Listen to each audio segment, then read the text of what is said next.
Hello and welcome to Food Systems, a podcast from the Forum for the Future of Agriculture, where we discuss new ideas that can shape a sustainable food system from farm to fork, from policy to consumers, and everything in between. I'm your host, Robert de Graaf, and you can find us on Twitter at Forum for Ag. These episodes will be available every other week on all major podcast platforms.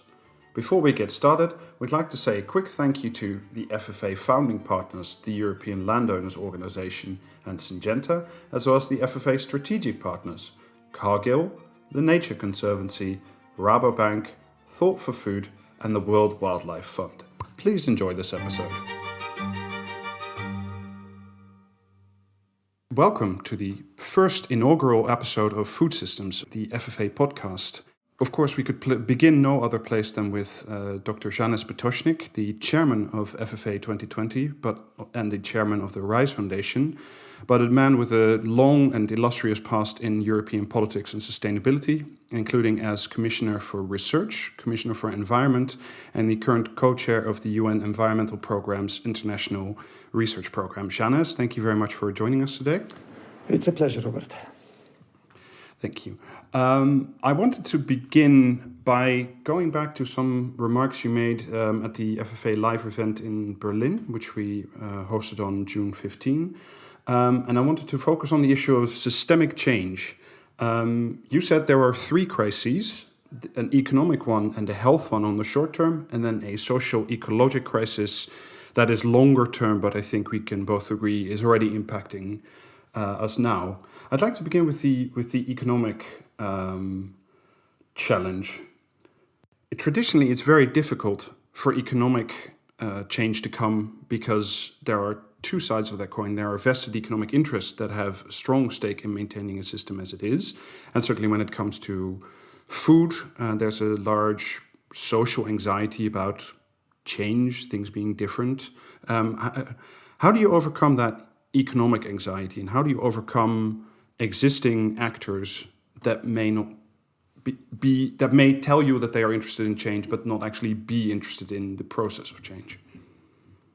It is the fact that we are living in economic system which is based on consumerism and on quantities. So more do you produce, more do you sell, higher are your profits, and this is very much running the system. This is, of course, fine as long as we do not, with the use of natural resources, come close or cross some of the limits, which is already happening. That's why it is essential that we start thinking in different way. Maybe this was best summarized by the Club of Rome, which was saying that we have moved from so-called empty world, which was dominated by nature, to the full world, which is now dominated by humans. In the empty world, it was labor and infrastructure which were the limiting factors of human well-being, while in the full world, it is the natural resources and environmental things. What does that mean? That means that if you want to consider any economic development in the future, you have to consider environmental things and natural resources in the first place, because this will be your limiting factors. And if you do not consider that seriously, your economic development will be hampered in the future, which means that reconsidering the model which is based on consumerism and based on quantities which are running the whole system, it's essential if we want to go in a more sustainable direction. To me, that sounds like a very reasonable, very good sort of basis for projecting forwards. And you mentioned the Club of Rome. I can't remember the year, but it was several decades ago. They published quite a famous report that was called The Limits to Growth, where they essentially said very similar things, that we cannot, that economic growth, exponential economic growth cannot go on forever on the basis of limited resources, or at least when there is no proper use made of those resources. That report had quite an impact, but it didn't change fundamentally the economic system. It still seems, at least to me, that there is a preference also in the food system that says, okay, we will live for today and make our money for today, and tomorrow is somebody else's problem. So these are not new thoughts. So how do we break through that cycle? Yeah, they are not new thoughts, but we are living in new reality. We are not living exactly in the same reality as it was the time when the Club of Rome issued the limits of growth. They were pretty visionary, to be honest. And I think that today, when we are already living that reality, we are not discussing the future of the generations to follow. We are discussing our own future, because the climate change is here and today, and the COVID crisis is here and today. The economic consequences are here and today. So we are basically discussing that for ourselves. And of course, we need to think also about the world which we are leaving to the future generations. I'm firmly convinced that through depletion of natural capital, we are actually indebting future generations.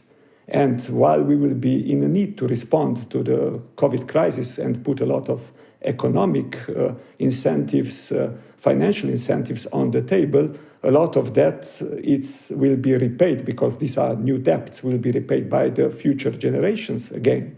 So the minimum thing which we owe to the future generations at this very moment is that after dealing with those crises, we don't leave them with the same problems like were existing where we enter those crises. So we need to use those incentives and those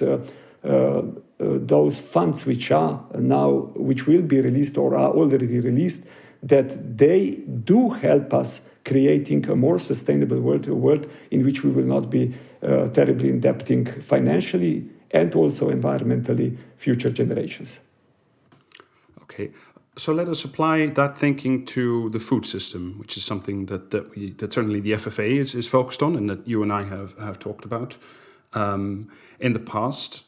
What would be the best way to change those incentives when it comes to the food system? We have seen there's now the EU Next Generation, which is the COVID recovery package. There's the new Common Agricultural Policy, which is still to be finalized, the Farm to Fork strategy, biodiversity strategy, the forest strategy. So there's quite a lot of strategies and policy thinking and paperwork coming out of Brussels at the moment. Across all those sort of different sets of papers, what is the best way to change the initiatives in the food system? Do we start on the farm with the consumers? I suppose you will say we start by changing everybody. But what is a good starting point? Good starting point is that you change everybody, yes.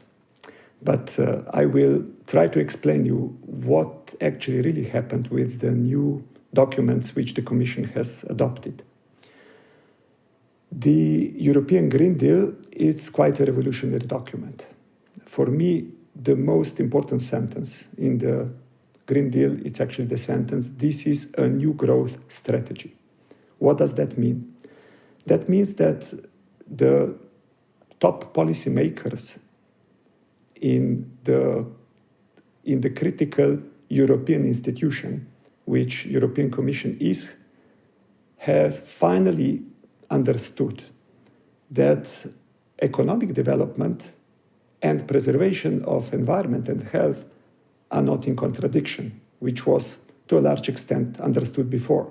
You know, I have proposed in 2014 the circular economy package, which was somehow denied immediately when the new Commission came into the place, the Juncker's Commission. It was removed from the agenda. I would dare to say that it was removed to a large extent because it was proposed by Commissioner for Environment, because it was seen as something which is not working hand in hand with economic interests of the European Union, which fortunately very quickly they have started to understood in a different way. And later on, very soon they have introduced this package back on the agenda. And now with the European Green Deal, we have got the recognition that the things which I mentioned before which are the limits, the major limits of the human well-being and economic growth, that they are based on actually environmental sinks and natural resources, that this is the fact which is now very much present in the European Green Deal logic and approach. So it is, as you said, it is still on the paper, But recognizing that fact, it's already a very, very important step, because we all have to know that European Commission is somebody who is listening to many interests, and it's analyzing many of the things. And of course, it's not immune to power game which is happening in the field of politics and also business. And if they are coming with such a courageous document, then we have to understand that something has happened and that the world has moved, at least in the logic, in the right direction. So we are not yet there, that's clear. And I think that when you look to the implementation documents, because I have always understood European Green Deal, not just the communication from December, but actually all the documents which are following it, when it is coming to the implementation documents, we can easily see that there is still some room of improvement of how to approach, and in particularly because there is still a room that they would go more to the core drivers which are leading to those unsustainable developments, instead of dealing with some of important parts of that. If I explain you, for example, on the mobility issue, if you look to the mobility question, because at the end people need mobility, we don't need car. If you look through the optic, which is normally the optic which was used practically in all Commission documents, that they try to introduce and support very much the electrification of the car fleet, and that they would do everything that the batteries would be more environmentally friendly, would use less resources and so on. You don't actually address the question of mobility, because the real problem of mobility today is underutilization of the existing fleets. It's that we are not introducing enough, public transport, not enough alternative opportunities to the car, not enough infrastructure which would support that logic. So it's not enough if you approach through the car and battery logic. You have to approach through the mobility logic, where, of course, car and battery play an important role. But this is not a kind of a system-based approach, which we started to talk at the beginning of our interview. So that's essential. And also when it comes to agriculture, I think it's very much essential that you go in that way and in that direction. So for me, these are the things which I talked about already during the FFA 2020. For me, it is important how we approach to the question of the food prices, because I have always believed that the farmer deserves. I wanted to get into the question of price, and I thank you for already introducing the word. Sure. During the session in Berlin, you said, among other things, you said maybe it could come down, if we want to price food honestly, as you say, and that we take in all the externalities, the negative consequences of what we do, that it could come to higher food prices. Now, personally speaking, I have a reasonable income. I don't think I would mind paying much more for some of my food. But what I would find interesting is to... Then answer me immediately one question: why we should subsidize you? I personally speaking, I don't think I should not have much subsidy. But my question was also not... I'm not egotistical enough to make this interview about myself. is to ask the question, and certainly it's also a political challenge, which is to say, find me a serious politician with credibility who will turn to his or her people and say, your bread will become more expensive. I mean, that traditionally speaking, higher food prices have not worked out well for sitting political systems. Yeah, true. That's why we have always approached to that question from a point of view that this is part of our social policy. And indeed, what in the first place we have to guarantee is that everybody has access to bread and other food, because this is part which we need for our life, and we know that. So it's something which comes among the commodities which are necessary for human life, and it's obligation that everybody has access to that. Simple as that. But that doesn't mean that you can sacrifice some of the environmental concerns and policies which at the end of the day will hamper the very same production, which will lead to much higher prices at the end, potentially, and that this is the right way to deal with the question. So I would rather approach to that in a way that, like in any sector, also in agricultural sector, full costs are taken into account. But if you find that there are the problems that somebody does not have enough income to access that, there are at least two ways to deal with it. The first, most important, is that you distribute incomes a bit more fairly than we are currently distributing them. So in Europe, we don't have problem with poverty if we would just focus on the problem of the distribution of wealth a bit more than exclusively on the problem of the economic growth. This is simply not the correct way to go. I can quote you a sentence from the Annual Sustainable Growth Strategy 2020 from the European Commission. I think it was at the beginning of this year, where basically they are saying that after the economic crisis 2008, the income disparities have in Europe, in the countries, increased, and that access to public services have also been more difficult and was more difficult for low-income communities. So tell me, what is the purpose of economic growth if income disparities are increasing? And why we should rather not look how the income should be more fairly distributed? And second, even if we have solved that problem, which is essential, then always you have the possibility that you deal, if the poverty still exists, that you use social policies instead of sacrificing environmental policies to dealing with the question which you mentioned at the beginning. So don't just accuse me that I want to take the food from the accusation. I know. I'm just provoking.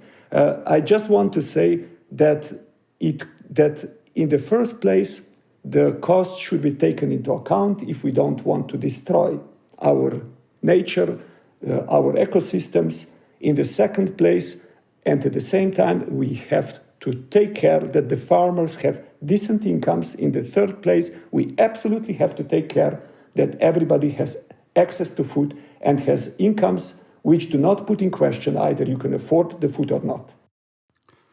I think that's a very good point, which brings us quite neatly, I think, to the Common Agricultural Policy, which, to be sure, is the largest pot of money Europe has available.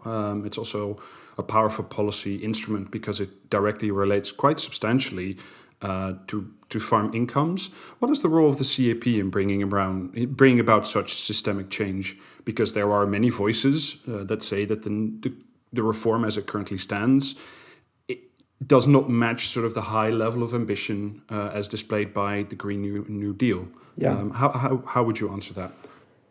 If we continue with the answer where we stopped before, if the food prices are actually not providing you with an income that you can have a decent life, and many farmers today are struggling, then you need income support. And a lot of that income support is coming through the Common Agricultural Policy. But if you use Common Agricultural Policy for the income support, you cannot use it for something which is today desperately needed.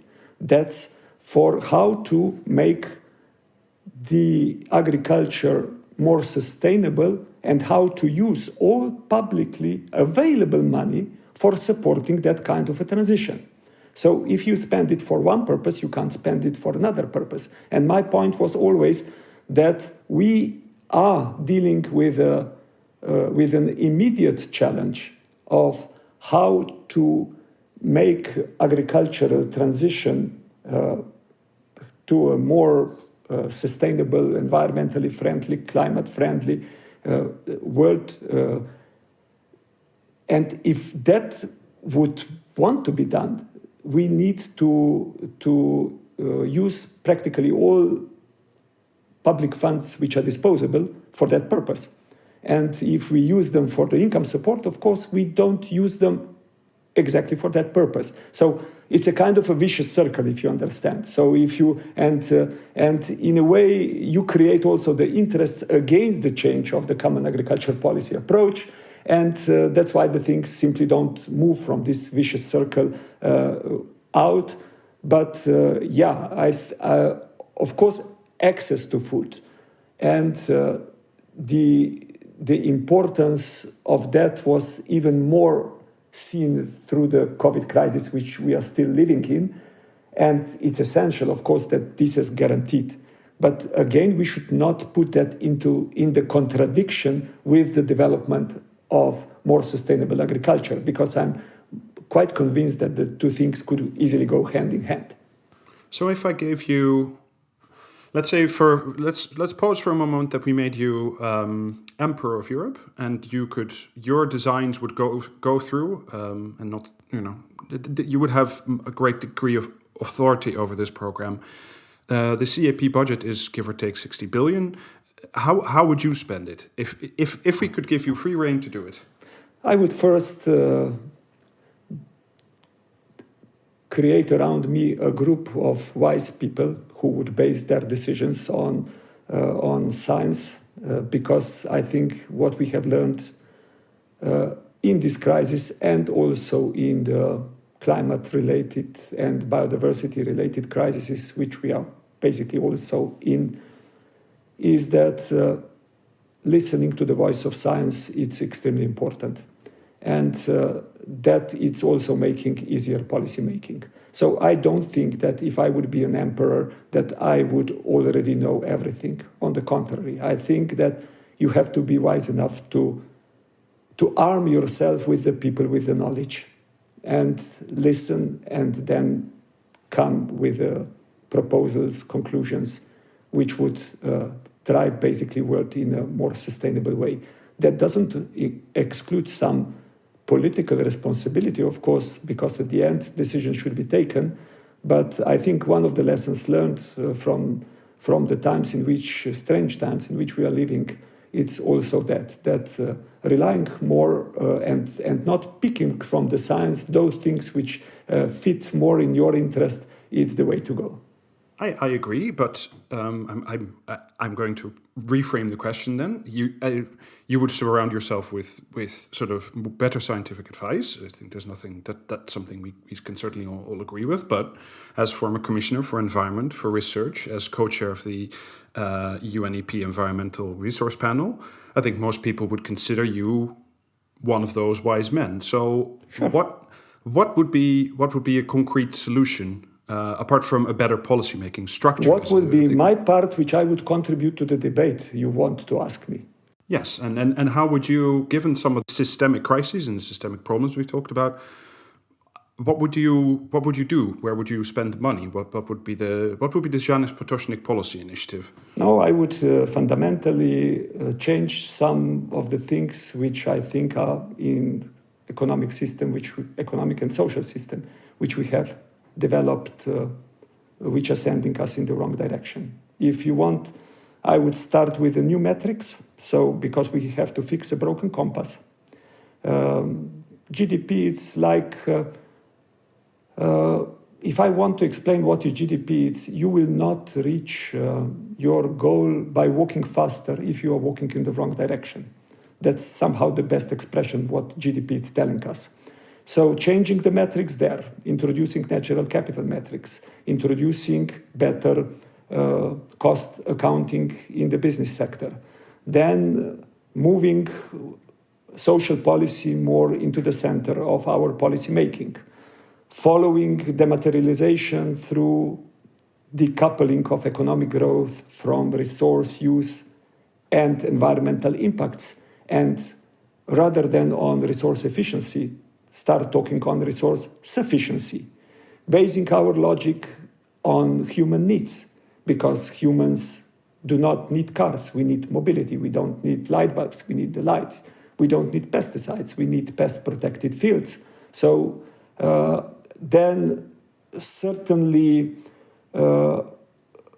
reorientating some of the incentives which we are sending to market actors, which to a large extent goes to the debate which we have before.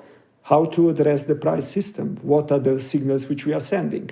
So I'm currently more or less claiming that that production capital, in a way, it's overvalued and over-rewarded, that human capital, it's undervalued and under-rewarded, and that natural capital, it's not valued at all. And if we are sending that signals to economic actors, to producers and consumers, we shouldn't expect the world which will be in balance. Then, of course, doing everything that we would have organized sustainable financing for the future, having an intergenerational agreement through the new forms of leadership, and finally upgrading international governance. So more collaboration, more sharing of sovereignty, because in a world which is for the first time in the human history really interconnected and independent on a global level, we have to accept the fact that some of the problems can only be solved together. I wanted to use the last minutes of this interview to talk about what I think in nobody's, at least certainly not for our listeners, would be one of the most pressing issues, and certainly also the most pressing intergenerational and interconnected one. That's the issue of climate change. Yeah. As we speak, it is 30 plus degrees in Siberia. It is going to be once again a very warm summer. I think we can both agree on that. And yet, most of the things we read about the Paris Accords is that they are either insufficient, or countries, because it is a ratchet mechanism but voluntary. A lot of countries are not living up to it. Indeed, some of the major players have even stepped out of it and said this is not what we're doing. Is Paris a joke? Should we say that was a failed experiment and try something new? No, Paris, it's not a joke, because it has finally brought the core policy decision makers around the same table, and they were even able to agree about something. That they were not able to agree about something which is enough ambitious, it's clear. But again, one of the experiences which we have from the COVID crisis is that now when we do accept that climate change is the problem, but we don't really see it on a level of urgency, because when we have seen now the COVID, we have put a lot of money on the table immediately now, and this was possible, while before it was not possible. Now it is essential that that money is actually used also for the purposes, also for future fight against the climate change. And I think it's now or never. So it's a moment which is ideal. So with the money and with the readiness of countries also to deploy it, we got actually a potential urgency also for addressing the climate issue on the table, if we will just use it smartly and in the right way. So it is a very, very important moment. And one lesson which we should also learn from the COVID, it's simply that many are saying that the world has changed, but I do believe that the world has not changed. The world is the same as it was. It is not changing so fast, but we are understanding it better, that's true. And hopefully we will also act accordingly.